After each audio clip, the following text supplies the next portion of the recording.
What's up guys? Welcome back to my channel. Today I'm going to be doing a reaction video to a video from the channel Vagabrothers.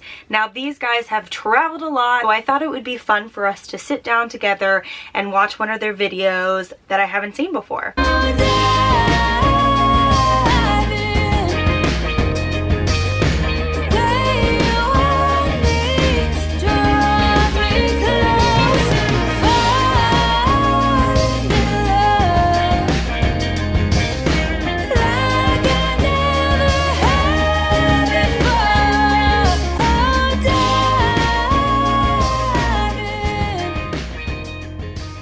The video that I chose is 13 essential bucket list trips to make before you're 30. I wanted to sit down and watch it with you guys to see if any of these bucket list trips are trips that I've been on or that are on my bucket list to go on before I'm 30. You just finished school. You want to travel the world. Yeah. But you don't have that much money. You're young, you're broke, but guess what? You're rich with the most valuable resource of all, time. However, once you turn 30, your time is sucked up by work and family commitments, and most people put off big travel dreams until retirement, by which time they are too old to enjoy the best things about travel. It's a sad reality. I recently turned 30, and I can vouch. You do start to slow down, you don't have as much energy, and I realized there's certain trips that you should take before you turn 30.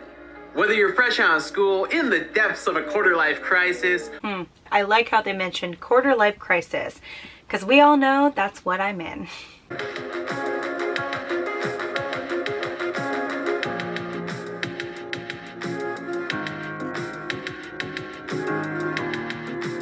I love their videos. Just the quality of video is like so professional. I hope to one day get on that level.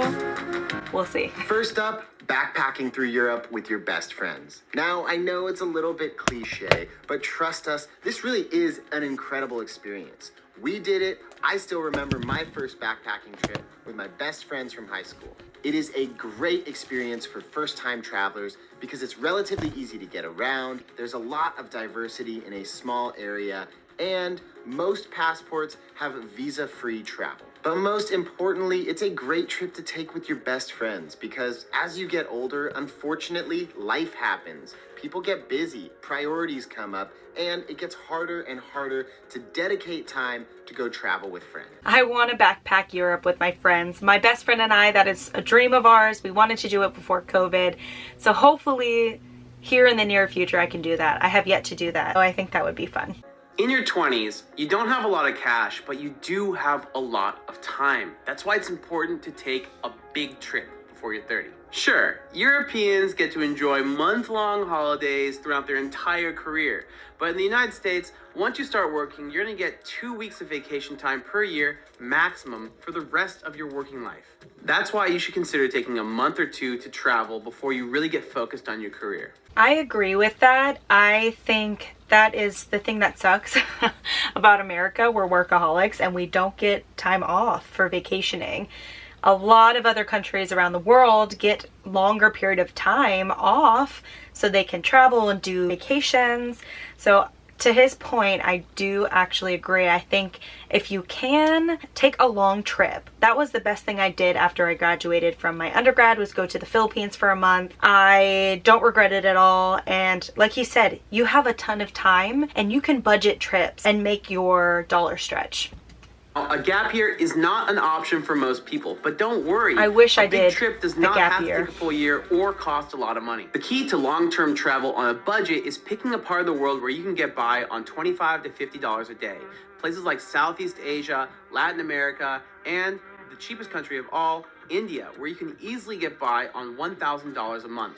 I am dying to go to India. I want to go to India so bad. That's why, of all the experiences on this list, traveling alone is one of the most important ones to do in your 20s. Unless you get divorced and start to try to figure out the meaning of life again, and then go on an eat, pray, love mission for a year, because that can happen too. That definitely happens, no judgment there. Traveling solo takes you away from the expectations of society, of family, and even of your friends. It allows you to discover who you are and what you truly like.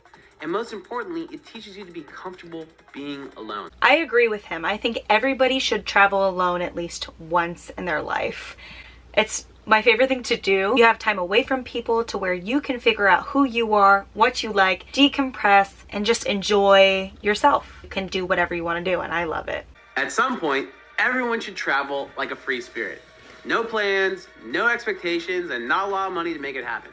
Your 20s is a time to read Thoreau and Kerouac, to scrape together your meager savings, pack your life into a backpack, and hit the road. Unfortunately, when you hit 30, one of the first things to go is your energy. That unbridled passion to just do stuff all the time. Trust me, I just turned 30 and all I want to do is sit on the couch in my pajamas, watch Netflix, and take baths. I'm in my 20s and I have no energy, but I can see how I wouldn't have more energy in my 30s. That is why you should travel to a festival in your 20s. I've never been to a festival. The wilder, the better. And ideally, one that lasts for about a week. Ray Steins in Oktoberfest in Munich. Run with the Bulls in Pamplona. Oh my God! Or travel to the craziest carnival on your continent. Travel for love. Travel is one of the best ways to meet a potential lover. If you meet on the road, maybe I'll find my chances are husband you on the already have road. something in common, that you like to travel. Whether you believe in fate or not, you'll never know what a chance encounter could be unless you go for it. Beyond traveling for who you love, travel for what you love on a dirtbag trip.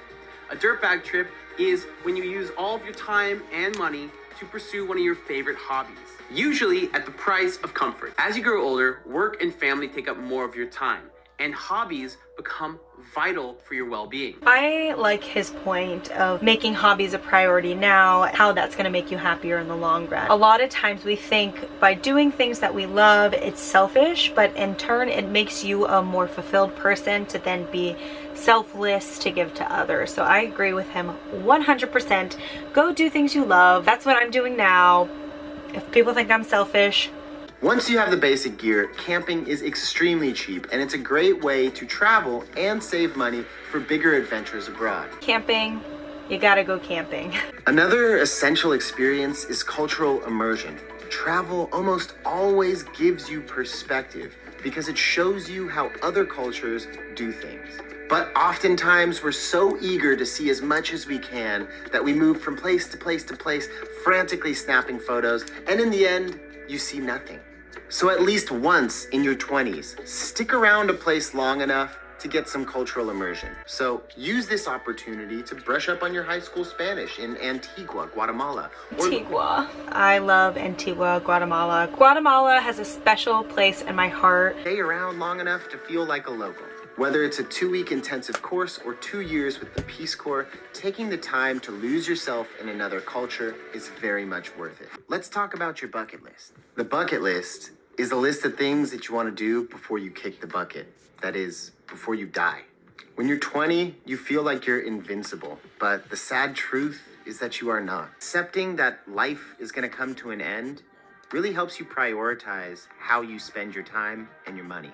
The key is dream like you'll live forever and live like you'll die tomorrow. I agree with that 100%. I think knowing that life is not forever and that we all have a limited time, I think it allows you to live more. I think that's why I love travel so much and I love experiencing new things and why I'm so passionate about it, because it's given me so much perspective in life and I've met so many amazing people through traveling that has brought such value into my life that I want everyone to experience. So I agree that traveling allows you to enjoy life more. Look at the ideas we've just given you. Add in a couple of your own and ask yourself, what is the one trip that you really want to do before you die? I actually wasn't expecting this video to be the way that it was, but I really enjoyed it. I thought it was going to be like recommendations for countries to visit, but this was more so types of trips to do before you're 30, which I think was a really awesome video to make. And I think I actually gained a lot of value out of this video, and I agree with a lot of what they said as far as, you know, embracing cultural aspects of travel or utilizing trips for for deepening your spirituality and your connection with God and people around you. I also agree that you should take solo trips and different types of trips around backpacking in nature. I really enjoyed it. I think this is a really great video. I need to check to see if they're still making videos, because I don't know if they're still making videos on YouTube. I'm sure they are, but so good job, Vagabrothers. I hope you guys enjoyed this video. I wanted to show you some of the channels and videos that inspired me to travel all these years ago, but also that continue to inspire me. Don't forget to like and subscribe and hit that bell notification so that you get notified every time that I post a video. I post every Monday. Thank you guys so much for watching, and I will see you in the next video. Bye!